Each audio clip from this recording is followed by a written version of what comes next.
গত 13ই August Iran যুদ্ধে নিয়োজিত আমেরিকার এয়ারক্রাফট ক্যারিয়ার ইউএসএস আব্রাহাম লিঙ্কনে অদ্ভুত এক ঘটনা ঘটে।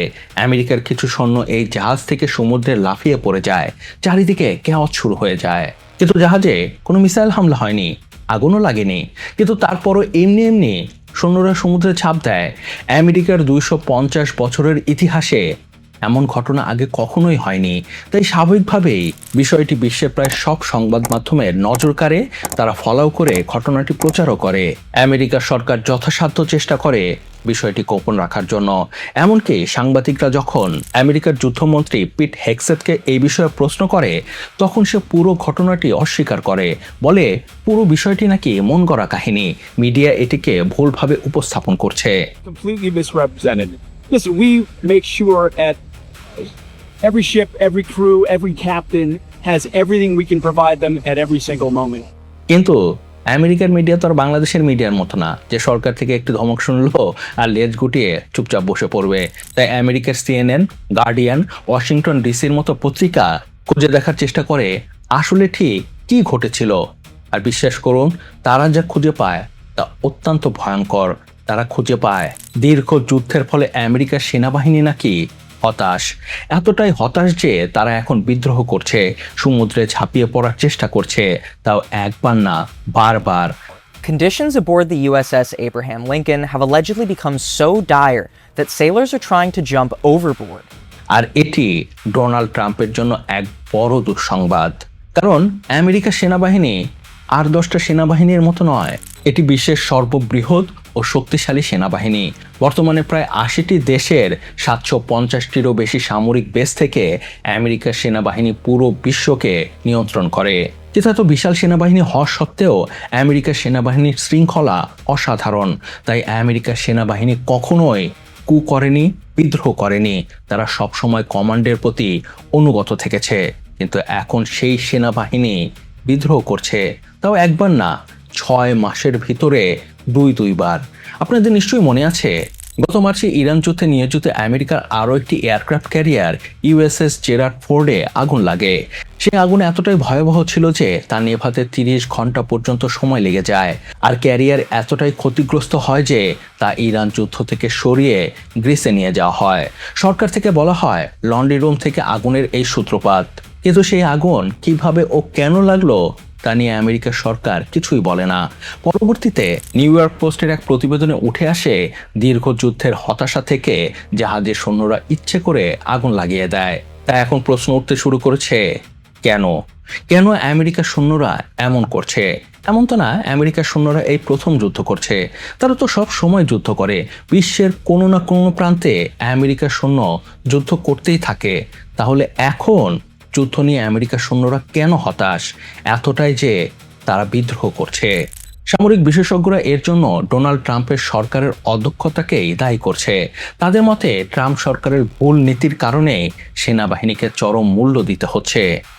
What I think is as bad, if not worse, is the Secretary of Defense's response, dismissing it like it's no concern at all. কিন্তু কি সেই ভুল নীতি, আর কিভাবে তা আমেরিকার সেনাবাহিনীর অস্তিত্বকেই হুমকিতে ফেলে দিয়েছে? আসলে পুরো বিষয়টি বুঝতে হলে এই যে ঘটনাটি ঘটেছে, মানে আব্রাহাম লিঙ্কনের যে ঘটনাটি, তার শুরু থেকে আমাদের বুঝতে হবে। ইউএসএস আব্রাহাম লিঙ্কন মূলত পারমাণবিক শক্তিচালিত বিমানবাহী রণতরী। এতে এক সময়ে 5000 সৈন্য মোতায়েন করা যায়। গত বছর মানে 2025 সালের নভেম্বরে নিয়মিত অভিযান পরিচালনার অংশ হিসেবে লিঙ্কন আমেরিকার সান ডিয়েগো বন্দর ত্যাগ করে। উদ্দেশ্য ছিল জাহাজটি প্রশান্ত মহাসাগর হয়ে দক্ষিণ চীন সাগর টহল দিয়ে আবার আমেরিকায় ফেরত যাবে। সবকিছু পরিকল্পনা অনুযায়ী চলছিল, কিন্তু এই পরিকল্পনা তখন ভণ্ডুল হয়ে যায় যখন হঠাৎ করে ফেব্রুয়ারিতে ইরান যুদ্ধ শুরু হয়। যুদ্ধ শুরু হলে ইউএস কমান্ড জরুরি ভিত্তিতে লিঙ্কনকে দক্ষিণ চীন সাগর থেকে ইরান যুদ্ধের জন্য পাঠিয়ে দেয়। আমেরিকা মনে করেছিল এই যুদ্ধ খুব তাড়াতাড়ি শেষ হয়ে যাবে, 1 সপ্তাহ বড়জোর 1 মাস, তারপরে সবকিছু ঠিক হয়ে যাবে। কিন্তু 1 মাস যায়, 2 মাস যায়, এই যুদ্ধ আর থামে না। আর ইরান যুদ্ধ তো এখন দেখতে দেখতে 6 মাসে পা দিয়েছে। আর এই পুরো সময় ধরে লিঙ্কনকে যুদ্ধেই কাটাতে হচ্ছে। এয়ারক্রাফট ক্যারিয়ার যে অভিযান পরিচালনা করে তা মূলত 6 থেকে 7 মাসের ভিতরে শেষ করে দিতে হয়, নইলে বড় ধরনের সমস্যা দেখা দেয়। কিন্তু সেখানে এই লিঙ্কন ক্যারিয়ার দীর্ঘ 9 মাস ধরে যুদ্ধে কাটাচ্ছে। কিন্তু সমস্যা সময় নিয়ে না, সমস্যা লিঙ্কনে থাকা সৈন্যদের নিয়ে। কারণ এই দীর্ঘ 9 মাস লিঙ্কনে থাকা সেনারা মাটিতেই নামতে পারেনি, তারা পুরো সময় ধরে পানিতেই ভাসছে। একে তো তারা এক জায়গায় টানা 9 মাস ধরে কাজ করছে, তাও আবার পানির উপরে, মাটিতে নামতে পারছে না। আপনারা নিশ্চয়ই জানেন, নাবিকরা যখন একটানা পানির উপরে থাকে তখন এটি তাদের মানসিক ও শারীরিক বিশাল চাপ সৃষ্টি করে। বিভিন্ন প্রতিবেদন অনুযায়ী ইউএসএস লিঙ্কনের সৈন্যদের এখন ঠিক একই অবস্থা, তারা এই চাপ আর নিতে পারছে না, তাই তারা বারবার সমুদ্রে ঝাঁপ দেবার চেষ্টা করছে। এ ব্যাপারে জাহাজে থাকা এক সেনার স্ত্রী সাংবাদিকদের বলেন, তার স্বামী মানসিকভাবে সম্পূর্ণ বিপর্যস্ত হয়ে পড়েছে, ও বারবার পানিতে ঝাঁপিয়ে পড়ার চেষ্টা করছে। বর্তমানে তাকে মানসিক চিকিৎসা দেওয়া হচ্ছে, কিন্তু তারপরও তার পরিস্থিতির খুব একটা উন্নতি হয়নি। তাই এখন চিন্তা করা হচ্ছে তাকে সেনাবাহিনী থেকে বাদ দেওয়ার। ঠিক একই অবস্থা অন্যান্য সেনাদেরও। এক সেনা জানায় সে নিজে একজন সঙ্গীকে পানিতে ঝাঁপিয়ে পড়া থেকে আটকায়। আরেক সৈন্যের স্ত্রী জানায় তার স্বামী তাকে চিঠি লিখে জানিয়েছে সে এতটাই হতাশ যে সে প্রতিদিন ঘুমাতে যাবার আগে মনে মনে দোয়া করে সে যেন ঘুমের মধ্যেই মারা যায়। এ থেকে বুঝতে পারবেন আব্রাহাম লিঙ্কনে থাকা সেনাদের মানসিক অবস্থা কতটা খারাপ। এখানেই শেষ না, মানসিক সমস্যার সাথে সাথে আব্রাহাম লিঙ্কনের পরিবেশ নিয়েও, মানে থাকার পরিবেশ নিয়েও প্রশ্ন উঠতে শুরু করেছে। কিছু প্রতিবেদন অনুযায়ী লিঙ্কনের অনেক শাওয়ার কাজ করছে না, টয়লেটে ময়লার ছত্রাক পড়ে গেছে, গরম পানির সাথে সাথে বিশুদ্ধ খাবার পানির সংকট দেখা দিয়েছে। এই অস্বাস্থ্যকর পরিবেশের মধ্যে সেনাদের টানা 16 ঘন্টা ডিউটি করতে হচ্ছে, এমনকি ছুটির দিনও পাচ্ছে না তারা। সেই সাথে শুরু হয়েছে খাবার সমস্যাও। সৈন্যদের অভিযোগ তাদের পর্যাপ্ত খাবার দেওয়া হচ্ছে না, তাদের মাত্র আধা কাপ ভাত ও 2টি রুটি খেয়ে দিন কাটাতে হচ্ছে। পরিস্থিতি এতটাই গুরুতর যে 200 সেনার পরিবার একত্রে সরাসরি নৌবাহিনীর কমান্ডের সাথে দেখা করে তাদের উদ্বেগের কথা জানিয়েছে। নৌবাহিনীর সারফেস ফোর্সেসের commander vice admiral Joseph Cahill বিষয়টি স্বীকার করে বলেছেন, সেনা সদস্য ও তার পরিবারগুলো সত্যি প্রচণ্ড চাপের মধ্যে রয়েছে। কিন্তু বিষয়টি এখানেই থামেনি। পুরো বিষয়টি নিয়ে সিনেট আর্ম সার্ভিস কমিটির সদস্য সিনেটর রিচার্ড ব্লুমেন্থাল একটি চিঠি লিখে যুদ্ধমন্ত্রী পিট হেগসেথকে অবহিত করেছেন। কিন্তু যুদ্ধমন্ত্রী পিট হেগসেথ কিছুই করেননি, তিনি সবকিছু তুড়ি মেরে উড়িয়ে দিয়েছেন। তাই এখন প্রাক্তন মেরিন সদস্য সিনেটর রুবেন গ্যালোগো পুরো বিষয়টি সুষ্ঠু তদন্তের দাবি জানিয়ে বলেছে, অতি সত্বর একটি টিম যেন ইউএসএস আব্রাহাম লিঙ্কনে পরিদর্শনে যায়। Ports because Trump and Hegseth's war has actually made these ports unsafe. কিন্তু মজার বিষয় হচ্ছে ইউএসএস লিঙ্কন নিয়ে সবচেয়ে চমকপ্রদ তথ্য দেয় ইরানের রাষ্ট্রীয় সংবাদ মাধ্যমের দাবি, ইউএসএস সেন্ট্রাল কমান্ডের commander general Brad Cooper USS Abraham লিঙ্কনে একজন উপদেষ্টাকে পাঠিয়েছিলেন নাবিকদের মধ্যে বাড়তে থাকা অসন্তোষ প্রশমিত করার জন্য। কিন্তু নাবিকেরা সেই উপদেষ্টাকে দোধ্বনি দেয় এবং তার দিকে পানির বোতল ছুঁড়ে মারে। কিন্তু এই ঘটনার সত্যতা যাচাই করা যায়নি। কিন্তু এটি সত্য যে ইউএসএস আব্রাহাম লিঙ্কনে বড় ধরনের সমস্যা চলছে। তাই নতুন খবর হচ্ছে পরিস্থিতি আরও খারাপ পর্যায়ে যাবার আগেই ইউএসএস আব্রাহাম লিঙ্কনকে ইরান যুদ্ধ থেকে সরিয়ে আমেরিকায় ফিরিয়ে নিয়ে যাওয়া হচ্ছে। তাই একটি প্রশ্ন বারবার উঠতে শুরু করেছে, আর তা হচ্ছে পরিস্থিতি এমন নাজুক পর্যায়ে আসলো কিভাবে? উত্তর হচ্ছে ট্রাম্প প্রশাসনের গাফিলতি। আসলে বর্তমান ট্রাম্প প্রশাসনের যেসব লোকজন আছে তারা যুদ্ধ সম্পর্কে কোনো ধারণাই রাখে না।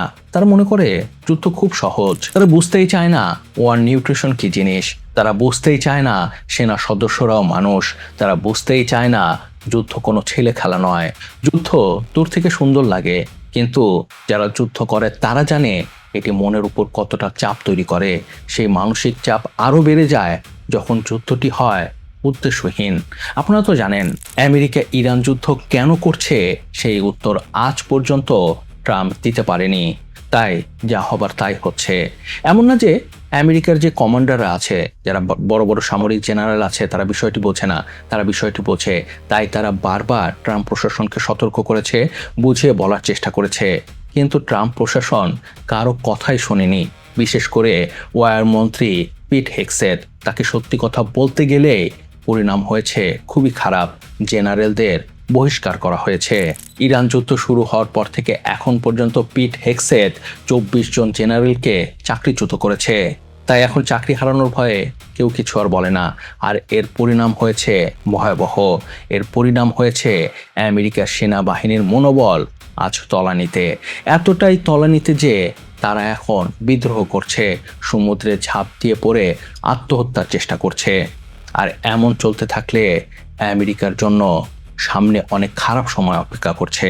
এখন দেখার বিষয় হচ্ছে ট্রাম্প প্রশাসন এটি কত দ্রুত সমাধান করে। তো যাই হোক, এ ছিল এ ব্যাপারে আমার বিশ্লেষণ। এ ব্যাপারে আপনার কি মত আমাকে নিচে কমেন্টস করে জানাতে পারেন। আর হ্যাঁ, ভিডিওটি কেমন লাগলো তো অবশ্যই জানাবেন। আর প্লিজ সাবস্ক্রাইব করতে ভুলবেন না। বিশ্বাস করুন, আপনার একটি লাইক, একটি সাবস্ক্রাইব, একটি কমেন্ট আমাকে অনেক বেশি উৎসাহিত করে নতুন নতুন কন্টেন্টের কোয়ালিটি ভিডিও তৈরি করার। আর একটি লাইক, একটি কমেন্ট, একটি সাবস্ক্রাইব করলে আপনার তো কোনো ক্ষতি হয় না, কিছুই যায় আসে না, কিন্তু আমার অনেক উপকার হয়। তাই লাইক করবেন, সাবস্ক্রাইব করবেন আর কমেন্টসও করবেন। ভালো থাকবেন, সুস্থ থাকবেন। আল্লাহ হাফেজ। নেতাদের মতো ধোঁকাবাজি বন্ধ করো আর লাইক, কমেন্ট, সাবস্ক্রাইব করো।